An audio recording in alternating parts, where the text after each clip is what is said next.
শহরটা ইটের উপর ইট গেঁথে বড় হচ্ছে ঠিকই, কিন্তু মানুষের মনগুলো বোধহয় দিন দিন ছোট হয়ে আসছে। রাস্তার মোড়ে জটলা পাকালেই বোঝা যায় সবাই এখন টাকার পাগল, কেউ আর মনের পাগল না।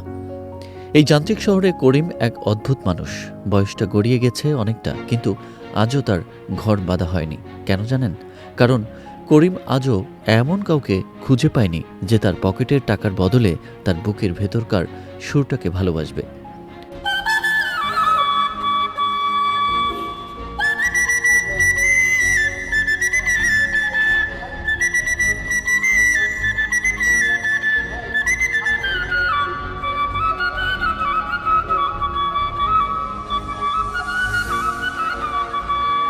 করিম আক্ষেপ নিয়ে বলে, আগে মানুষ গান পছন্দ করত, শিল্পী পছন্দ করত, এখন মানুষ শুধু স্বার্থ চেনে।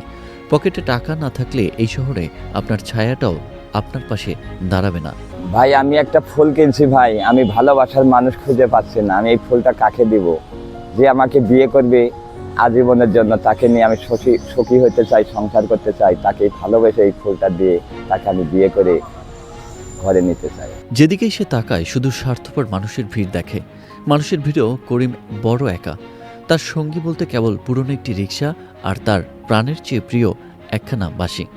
সারাদিন চাকা ঘুরিয়ে রিক্সা চালান তিনি। ঘামে ভেজা শরীরে যখন ক্লান্তি আসে, তখন তিনি ক্লান্তিকে ঝেড়ে ফেলেন সুরের মায়ায়। প্যাসেঞ্জার নামিয়ে দিয়ে মাঝে মধ্যে আপন মনে গান ধরেন তার বাঁশি দিয়ে। কেউ কেউ মুগ্ধ হয়ে শোনেন, খুশি হয়ে 200 টাকা বকশিসও দেন।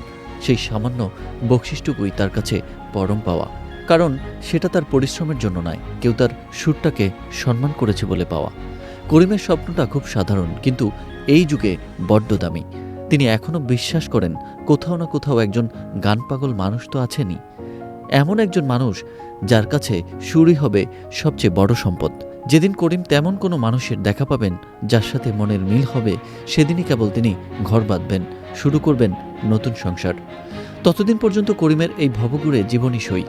রিকশার প্যাডেল আর বাঁশির সুর নিয়েই তার দিন কেটে যায়, কারণ তিনি জানেন মিথ্যে সম্পর্কের চেয়ে সুরের একাকিত্ব অনেক বেশি পবিত্র।